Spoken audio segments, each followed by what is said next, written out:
myself Harsraj. Today is first class on YouTube channel. आज का topic है acid, salt and base के बारे में। एसिड को हिंदी में अम्ल बोलते हैं, साल्ट को लवण बोलते हैं और बेस को क्षार बोलते हैं।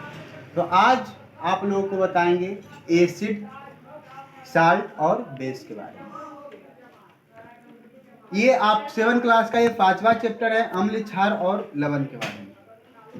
हमें ज्ञात है कि पदार्थ में यौगिक का स्थान काफी महत्वपूर्ण है। यौगिकों का वर्गीकरण रंग, स्वाद, अवस्था, घुलनशीलता, चुंबकीय गुण आदि एवं अन्य रासायनिक गुणों के आधार पर अनेक तरीकों से किया जाता है। मैंने पहले ये बात को बता चुका हूँ कि परमाणु से यौगिक का निर्माण होता है। क्या चीज से? परमाणु से यौगिकों का निर्माण।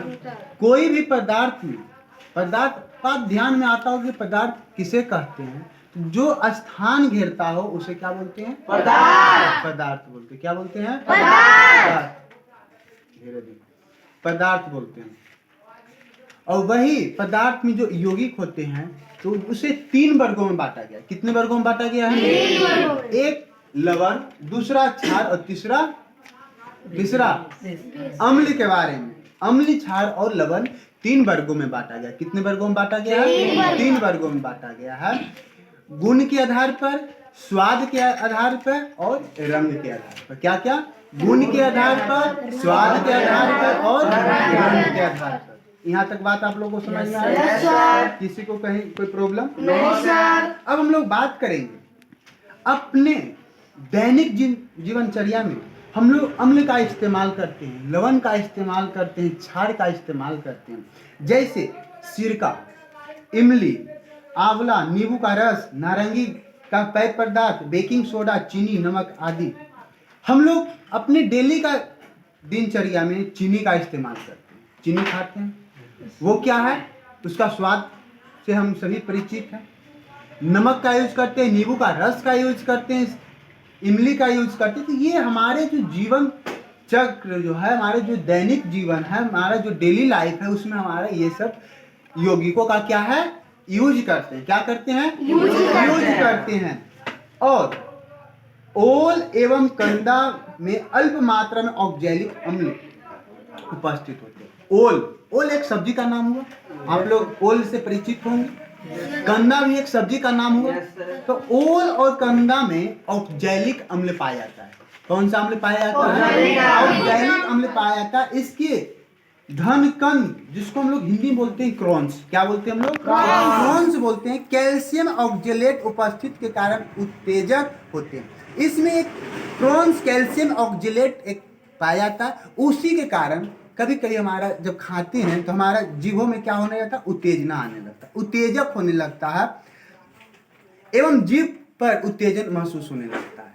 मतलब आमतौर पर हम लोग बोलते हैं कि जीभ क्या कर रहा है? खुजला रहा है। खाने के बाद, ओल या कंदा खाने के बाद जीभ क्या होने लगता है? उत्तेजना होने लगता है, खुजलाने लगता है। वो किसके कारण खुजलाने लगता है? तो कैल्शियम ऑक्जेलेट के कारण। किसके कारण? कैल्शियम ऑक्जेलेट के कारण। किसके कारण? कैल्शियम ऑक्जेलेट के कारण। तुमसे एग्जाम में क्वेश्चन पूछा कि ओल एवं कंदे में क्या कौन से पदार्थ ऑक्जेलिक अम्ल पाया जाता है? कौन सा अम्ल पाया जाता है? ऑक्जेलिक अम्ल उपस्थित होता है। और जो जीभों पर जो उत्तेजना भरता है, उत्तेजना आता है, वो किसके कारण आता है? किसके कारण आता है? कैल्शियम ऑक्जेलेट के कारण। किसके कारण? कैल्शियम ऑक्जेलेट के कारण आता है। हम पाते हैं कि कुछ पदार्थ के स्वाद खट्टे एवं कुछ पदार्थ के स्वाद कड़वे होते हैं। कुछ पदार्थ के स्वाद मीठे और कुछ स्वाद नमकीन होते हैं। हम लोग जानते हैं कुछ जो पदार्थ होते हैं उसके स्वाद मीठे होते हैं, कुछ जो स्वाद होते हैं उसके कड़वे लगते हैं, कुछ जो वस्तुएं हैं तो उसके स्वाद नमकीन लगते हैं। ये सब सारे हम लोग जानते हैं। जैसे हम लोग चीनी का बात कर रहे थे तो चीनी का जो स्वाद होता है क्या होता है? मीठा होता है। नमक का बात करें तो नमक का स्वाद क्या होता है? तो हम लोग अपने दैनिक जीवन में ये सब पदार्थों का हम लोग क्या करते हैं? उपयोग करते हैं। अब आगे हम लोग बात करेंगे अम्ल और क्षार के बारे में। क्या चीज के बारे में बात करेंगे? अम्ल और क्षार के बारे में बात करेंगे। नारंगी के रस, नींबू के रस, कच्चे आम, सिरका, दही, इमली, आंवला के स्वाद खट्टे होते हैं। अम्ल जो होता है वो स्वाद में कैसे होते हैं? खट्टे। कैसे होते हैं? खट्टे। अब खट्टे स्वाद वाले जो भी हैं वो क्या हैं? अम्ल है। खट्टे स्वाद वाले जो भी हैं वो क्या है? अम्ल है। अब जैसे हम लोग बात करते हैं कच्चा आम हम लोग खाते हैं। क्या खाते हैं हम लोग? कच्चा आम। तो कच्चा आम क्या है? उसमें अम्ल है, खट्टा है, तो वो क्या है? अम्ल है। फिर उसमें क्या? नींबू के रस क्या हम लोग करते हैं? नींबू के रस। नींबू के रस भी क्या होते हैं? खट्टे होते हैं। क्या होते हैं? खट्टे होते हैं। तो नींबू के रस में भी क्या होते हैं? अम्ल होते हैं। क्या होते हैं? अम्ल। उसको हम लोग इंग्लिश में क्या बोलते हैं? एसिड बोलते हैं। उसको इंग्लिश में क्या बोलते हैं? एसिड बोलते हैं। अब हम लोग कुछ अम्लीय खाद्य पदार्थ के बारे में, जैसे दही। दही में कौन सा अम्ल पाया जाता है? लैक्टिक अम्ल। लैक्टिक अम्ल। कौन सा अम्ल? लैक्टिक अम्ल। दही में कौन सा अम्ल पाया जाता है बच्चों? लैक्टिक अम्ल पाया जाता है। सेब में मैलिक अम्ल पाया जाता है। सेब में कौन सा अम्ल? मैलिक अम्ल पाया जाता है। वही नींबू एवं नारंगी के रस में सिट्रिक एसिड पाया जाता है। सिट्रिक अम्ल पाया जाता है। कौन सा अम्ल पाया जाता है? सिट्रिक अम्ल पाया जाता है। और एक्सकॉर्बिक अम्ल भी पाया जाता है। और कौन सा अम्ल पाया जाता है? एक्सकॉर्बिक अम्ल पाया जाता है। इमली में टार्टरिक अम्ल पाया जाता है। इमली में क्या पाया जाता है? टार्टरिक अम्ल। ये तुम्हारा जो है वो एग्जाम के लिए महत्वपूर्ण है। ये यहाँ से क्वेश्चन आने का संभावना रहता है। तुमसे यह क्वेश्चन पूछ सकता है कि जो नींबू के रस में कौन सा अम्ल पाया जाता है, तो क्या बताओगे? नींबू के रस में कौन सा अम्ल पाया जाता है? सिट्रिक अम्ल। कौन सा अम्ल? सिट्रिक अम्ल। यही पूछेगा सेब में कौन सा अम्ल पाया जाता है? मैलिक अम्ल। क्या पाया जाता है बच्चों? मैलिक अम्ल। तो यहाँ तक किसी को कोई कंफ्यूजन नहीं? किसी को किसी प्रकार का कोई समस्या कहीं पर भी? अब हम लोग आगे बात करेंगे अंगूर। अंगूर में भी टार्टरिक एसिड पाया जाता है। अंगूर में क्या पाया जाता है? टमाटर में ऑक्जेलिक एसिड पाया जाता है। टमाटर में क्या पाया जाता है? Oxalic acid. क्या पाया जाता है? ऑक्जेलिक एसिड पाया जाता है। सिरका में एसिटिक एसिड पाया जाता है। सिरका में क्या पाया जाता है? एसिटिक एसिड पाया जाता है। और कच्चा आम में भी टार्टरिक एसिड पाया जाता है। कच्चा आम में क्या पाया जाता है? टार्टरिक एसिड पाया जाता है। चूंकि बेकिंग सोडा का स्वाद खट्टा नहीं होता है। बेकिंग सोडा का स्वाद क्या नहीं होता है? खट्टा नहीं होता है। अतः इसका अर्थ है कि इसमें अम्ल नहीं रहता है। जिस भी वस्तु का स्वाद खट्टा नहीं रहेगा उस वो क्या नहीं रहेगा? अम्ल नहीं रहेगा। क्या नहीं रहेगा? अम्ल नहीं रहेगा। बेकिंग सोडा का जो स्वाद होता है वो खट्टा नहीं होता है। इसीलिए ये क्या है? अम्ल नहीं होता है। इसका स्वाद कड़वा होता है। इसके विलयन में अंगुलियों के बीच रगड़ने पर इसमें साबुन का जैसा इसका जो स्वाद होता है वो कड़वा रहता है। कैसा लगता है? कड़वा। इसका स्वाद क्या होता है? कड़वा होता है। अब बात हम लोग करेंगे क्षार का। किसका? क्षार का। क्षार का। तो क्षार हम लोग आमतौर पे क्या देखेंगे कि जिससे घर्षण करने से उससे क्या निकले? क्षार। क्षार आवाज नहीं समझा? जिस प्रकार से जैसे हम लोग बेकिंग सोडा को इसके विलयन में, बेकिंग सोडा के विलयन में अंगुलियों के बीच रगड़ने पर, अंगुलियों के बीच रगड़ने पर हम लोग एक एग्जाम्पल के तौर पे क्या लेते हैं? सर्फ को रगड़ते हैं। उससे क्या होती है? सर्फ से झाग होता है। तो उसमें क्या रहता है? वेस का मिलाया जाता है। वेस कंपाउंड, उसमें वेस यौगिक मिलाया जाता है। बात समझ में आ रहा है? yes, sir. ये चर्चा भी हम लोग इसी चैप्टर में करेंगे, आगे करेंगे। ठीक है। अब हम लोग क्षार किसे कहते हैं इसके बारे में पढ़ेंगे। क्षारक क्या होता है इसके बारे में पढ़ेंगे। कड़वे स्वाद एवं स्पर्श करने पर साबुन जैसा महसूस होने वाली पदार्थ को हम लोग क्षारक कहते हैं। अतः वे सभी पदार्थ जो कड़वे स्वाद वाले होते तथा जिनके विलयन को स्पर्श करने पर साबुन के जैसी चिकनाहट महसूस होते हैं उसे क्षारक कहते हैं। क्षारक जो होता है उसका स्वाद क्या होगा? कड़वा होगा। क्षारक का स्वाद कैसा होता है? कड़वा होता है। कैसा होता है? कड़वा होता है। और उसके विलयन को में हाथ को घिसने पर उसमें क्या आने लगता है? चिकनाहट आने लगता है। क्या आने लगता है? क्या पहचानेंगे? वो जो है वो क्या है? क्षार है। क्या है? क्षार है।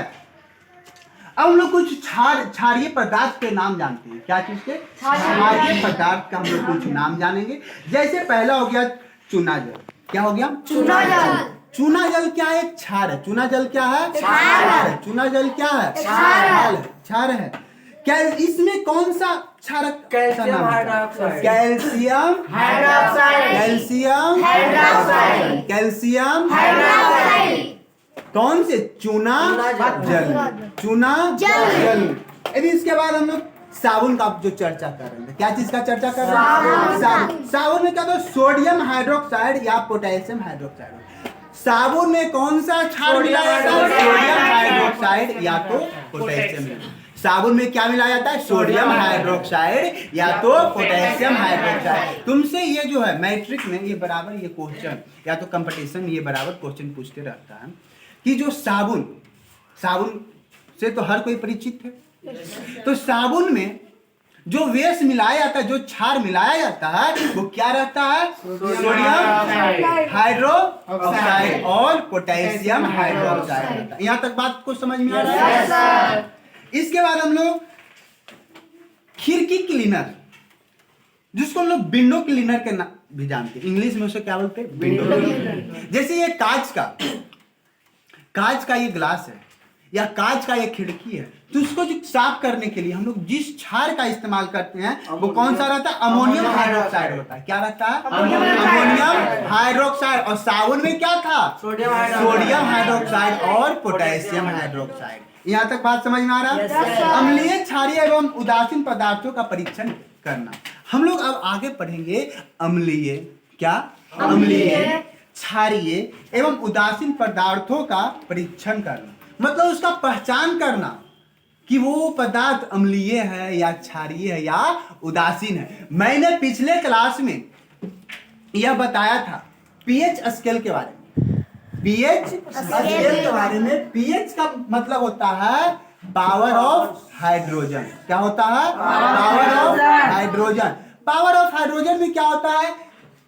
1 से 7 तक आता है। कहां तक आता है?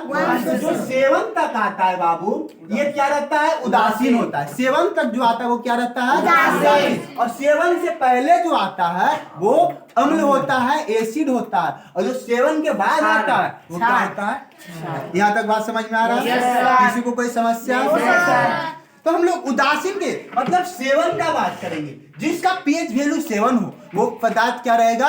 उदासीन रहेगा। वो पदार्थ कैसा रहेगा? उदासीन रहेगा। हम सभी उसी के बारे में चर्चा। हम सभी पदार्थों को चख कर उनका स्वाद पता नहीं कर सकते हैं। ऐसे पदार्थ में अम्लीय, क्षारीय, उदासीन प्रकृति का पता लगाने के लिए हम क्या करते हैं? हम किसी भी वस्तु को स्वाद के आधार पर उसको हम ये नहीं हम दर्शा सकते हैं कि वो अम्लीय है या क्षारीय है या उदासीन है। हाँ, ये मैंने बताया कि जो पदार्थ खट्टा होते हैं वो क्या होते हैं? अम्ल होते हैं। जो घिसने पर उसमें क्या झाग उत्पन्न होता है वो क्या होते हैं? वो स्वाद के क्या होते हैं? कड़वे। देखिए, सारे पदार्थों को हम लोग चख कर उसका अम्लीय, उसका उदासीन और उसका क्षार का हम लोग पता नहीं लगा सकते हैं। तो उसके लिए कुछ मापन करने का कुछ विधि है, मापने का कुछ विधि है, प्रशिक्षण करने का कुछ विधि है। जैसे हम लोग इसके लिए विशेष प्रकार के पदार्थ का उपयोग करते हैं, जैसे इन्हें सूचक या निर्देशक कहते हैं, जिससे हम लोग क्षार का पता लगाते हैं, जिससे हम लोग एसिड का पता लगाते हैं। वैसे उसे प्रशिक्षण करने के लिए उसे सूचक के द्वारा या तो फिर निर्देशक बोलते हैं। उसे क्या बोलते हैं? सूचक या तो निर्देशक बोलते हैं। पदार्थ के अम्लीय या क्षारीय प्रकृति ज्ञात करने के उपयुक्त सूचक अम्ल क्षारक सूचक कहलाते हैं। देखो, बात को यहाँ समझना है। क्या करना है? बात को यहाँ समझना है। बोल क्या रहा है? पदार्थ के अम्लीय या क्षारीय प्रकृति, जो पदार्थ है उसका अम्लीय और जो क्षारीय प्रकृति होता है, जो उसका अम्लीय और क्षारीय प्रकृति का जो ज्ञात करने के लिए जो सूचक का हम लोग इस्तेमाल करते हैं उसे क्या बोलते हैं? अम्ल क्षारक सूचक बोलते हैं। उसे क्या बोलते हैं बच्चों? अम्ल क्षारक सूचक बोलते हैं। अम्ल क्षार सूचक के पदार्थ जो अम्लीय एवं क्षारीय माध्यम में भिन्न भिन्न रंग प्रदान करते हैं।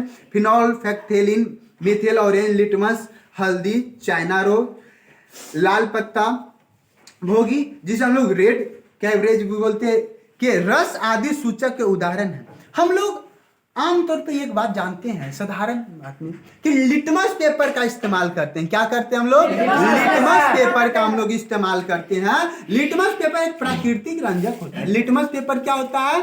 प्राकृतिक रंजक होता है। लिटमस सर्वाधिक समान रूप से प्रयुक्त होने वाले प्राकृतिक सूचक है। यह कुछ लाइकेन से प्राप्त होते हैं। ये क्या चीज से प्राप्त होते हैं? और ये क्या नेचुरल है, प्राकृतिक है। क्या ये? नेचुरल है, प्राकृतिक है। ये कुछ लाइकेन से प्राप्त किए जाते हैं। लाइकेन का भी चर्चा हम लोग बायो सब्जेक्ट में किए थे। लाइकेन का चर्चा हम लोग किए थे।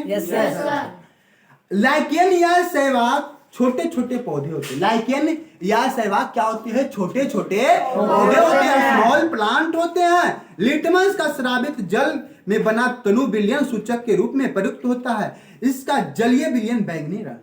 इसका जो जलीय विलयन जो होता है ये क्या रहता है? पर्पल कलर में होता है, बैगनी रंग में होता है। कैसा रहता है? बैगनी रंग में होता है। इसके विलयन का एक बूंद उस पदार्थ के जलीय विलयन में जिसका अम्ल क्षार और आचरण ज्ञात करना। इसका एक बूंद, किसका? लिटमस पेपर का एक विलयन का एक बूंद कहां? इसके विलयन के एक बूंद उस पदार्थ के जलीय विलयन, जिस पदार्थ का हम लोग क्या करेंगे? क्या करेंगे? प्रशिक्षण करेंगे, अम्ल क्षार का प्रशिक्षण करेंगे, आचरण ज्ञात करने में डालते हैं। यह अम्लीय विलयन के लाल को क्षारीय विलयन में मिला कर देता है। ये लाल लिटमस पत्र को क्या कर देता है? नीला कर देता है। उसके बाद क्या होता है? लाल और क्षारीय विलयन को में नीला कर देता है। यह विलयन लिटमस पत्र के रूप में प्राप्त होते हैं। यह विलयन क्या चीज के रूप में प्राप्त होते हैं? लिटमस पेपर के रूप में प्राप्त होते हैं। उंगली के आकार के कागज के टुकड़े लिटमस विलयन में डुबाकर इसे तब तक करने पुनः सुखा लेने का लिटमस पत्र प्राप्त होता है। यह सामान्यतः लाल एवं नीला लिटमस पत्र के रूप में प्राप्त होता है। ये जो लिटमस पेपर होता है या तो वो रेड कलर में होगा या तो ग्रीन कलर में होगा। क्या होगा? या तो रेड कलर में होगा या तो ग्रीन कलर में होगा। देखो, नीला लिटमस पत्र को अम्लीय विलयन में लाल होता है। नीले लिटमस पत्र को अगर लाल कर देता है तो वो पदार्थ क्या होगा? अम्ल होगा। जो नीला लिटमस पत्र है बाबू, जो ब्लू लिटमस पत्र है, उससे क्या कर देता हो? रेड लिटमस पत्र में कन्वर्ट कर देता हो। तो हम लोग क्या समझेंगे? वो पदार्थ क्या है? एसिड फॉर्म में है, अम्ल की अवस्था में। कैसा अवस्था में है? अम्ल की अवस्था में है। अब देखो आगे बात हम लोग करेंगे। उदासीन पदार्थ का विलयन लाल या नीले लिटमस पत्र को लिटमस विलयन के रंग को नहीं बदलता है। अब देखो, उदासीन जहां बात हम लोग सेवन का कर रहे थे, मतलब न्यूट्रल फॉर्म में, उदासीन में क्या होता है? ये रंग को नहीं बदलता। ये क्या करता है? रंग को नहीं बदलता है। बात समझ में आया? लिटमस पत्र का बारे में जो बताएं कि जो है नीला लिटमस पत्र जब लाल हो जाता है तो उस क्या चीज का होता है? अम्ल का होता है। लाल लिटमस पत्र जब नीला हो जाता है तो क्या होता है? क्षार का होता है। क्या चीज का होता है? क्षार। और जब कोई चेंज नहीं करता, क्या? जब उसका रंग में परिवर्तन ही नहीं होता है, नो चेंज, तब वो क्या होता है? उदासीन होता है। क्या होता है बच्चों? उदासीन होता है। यहाँ तक बात समझ में आया? Yes sir. अब हम लोग आगे बात करेंगे अम्ल एवं क्षारीय घरेलू पदार्थ के पहचान में। हम लोग घरेलू उपयोग में हम लोग अम्ल और क्षार का उपयोग कैसे करेंगे उसके बारे में हम लोग पढ़ेंगे। हम सूचक उपयोग द्वारा घरेलू पदार्थ के अम्लीय, क्षारीय एवं उदासीन पदार्थों के रूप में पहचान कर सकते हैं। ठोस पदार्थ की जांच के लिए हम इन्हें सर्वप्रथम जल में घुलाते हैं। इसके बाद विलयन को सूचक मिलाकर हम इनकी जांच करते हैं। देखो, हम लोग अपने घरेलू कामों में क्या करते हैं? अम्ल का इस्तेमाल करते हैं, क्षार का इस्तेमाल करते हैं या नहीं करते हैं? तो उसके हम लोग सूचक को मापने के लिए क्या करेंगे? हम सूचक के उपयोग द्वारा घरेलू पदार्थ के अम्लीय मतलब एसिड, क्षार मतलब बेस, उदासीन पदार्थों के रूप में पहचान कर सकते हैं। ठोस पदार्थ की जांच के लिए हमें सर्वप्रथम जल में क्या करते हैं? घुलते हैं। क्या करते हैं? जल में से घोलते हैं। इसके बाद विलयन के सूचक मिलाकर उनकी जांच परख करते हैं। अब हम लोग देखो कुछ घरेलू पदार्थों के अम्लीय, क्षारीय, उदासीन प्रकृति के बारे में। जैसे नींबू का रस, नींबू का रस क्या था बच्चों? ये घरेलू है। नींबू का रस हम लोग डेली दैनिक दिनचर्या में भी इस्तेमाल करते या नहीं करते हैं? नींबू का रस और क्या होगा? नारंगी का रस। हम लोग अम्लीय पदार्थ का जब बात करते हैं, क्या चीज का बात करते हैं? अम्लीय पदार्थ। तो हम लोग अपने घरेलू कामों में नींबू का रस का इस्तेमाल करते हैं, नारंगी का रस का इस्तेमाल करते हैं, सिरका का इस्तेमाल करते हैं, टमाटर का रस का इस्तेमाल करते हैं, दही का इस्तेमाल करते हैं, सफाई का अम्ल इस्तेमाल करते हैं और इमली का इस्तेमाल करते हैं। इतने ये सब जो है ये क्या है? घरेलू अम्लीय पदार्थ हम लोग घरेलू कामों में यूज करते हैं। अब क्षारीय पदार्थ, वैसा क्षारीय पदार्थ जो क्या हो हमारे घरेलू कामों में उसका उपयोग हो सके, जैसे साबुन का विलयन। किसका विलयन? साबुन का विलयन। साबुन क्या चीज का उदाहरण था? बेस का उदाहरण था। किसका उदाहरण था? बेस का उदाहरण था। दंत मंजन, दंत मंजन का मतलब जानता है? टूथ पाउडर जिसे बोलते हो, क्या बोलते हो? Tooth powder. दंत मंजन क्या होता है? वो भी क्षारीय पदार्थ है, वो भी बेस है। फिर उसके बाद क्या है? बुझा हुआ चूना। क्या? बुझा हुआ चूना। ये किसका एग्जाम्पल है? क्षारीय पदार्थ का एग्जाम्पल है। मिल्क ऑफ मैग्नीशियम, क्या? मिल्क ऑफ मैग्नीशियम, ये भी किसका एग्जाम्पल है? क्षार का एग्जाम्पल है। अब बात करेंगे उदासीन पदार्थों का। अब बात क्या चीज का करेंगे? उदासीन पदार्थों का। तो उदासीन में जल, सबसे पहला एग्जाम्पल ध्यान में क्या आता होगा? जब उदासीन ही जब शब्द आता है, जब उदासीन जब आता होगा तो मन में तुरंत बात आता होगा जल के बारे में। जल का पीएच वैल्यू क्या होता है? 7। तो ये क्या होता है? उदासीन होता है। फिर उसके बाद हम लोग चीनी एवं नमक, क्या? चीनी एवं नमक में क्या होता है? उदासीन होता है। क्या होता है बच्चों? उदासीन होता है। चावल एवं गेहूं, चावल एवं गेहूं भी क्या होता है? उदासीन होता है। कपड़ा, ये क्या होता है? उदासीन। तो ये क्या है? ये सब हम लोग जो है घरेलू कामों में इसका इस्तेमाल करते हैं या नहीं करते हैं? अब हम लोग आगे बात करेंगे देखो, अब हम लोग आगे क्या चर्चा करेंगे? एसिड रेन के बारे में। क्या चीज के बारे में बच्चों? Acid rain. एसिड रेन को हम लोग हिंदी में क्या बोलते हैं? अम्लीय वर्षा बोलते हैं। क्या बोलते हैं? अम्लीय वर्षा बोलते हैं। क्या बोलते हैं? अम्लीय वर्षा। देखो, बात इसमें एसिड रेन जब सुनते होंगे तो बात ध्यान में आता होगा कि रेन में क्या प्रेजेंट होता होगा? क्या रेन में क्या प्रेजेंट होता होगा? एसिड प्रेजेंट होता होगा। वर्षा में क्या उपस्थित होता होगा? तो अम्ल उपस्थित होता होगा। इसीलिए इसका नाम क्या पड़ा? अम्लीय वर्षा, अम्ल वर्षा इसका नाम पड़ा। ठीक है।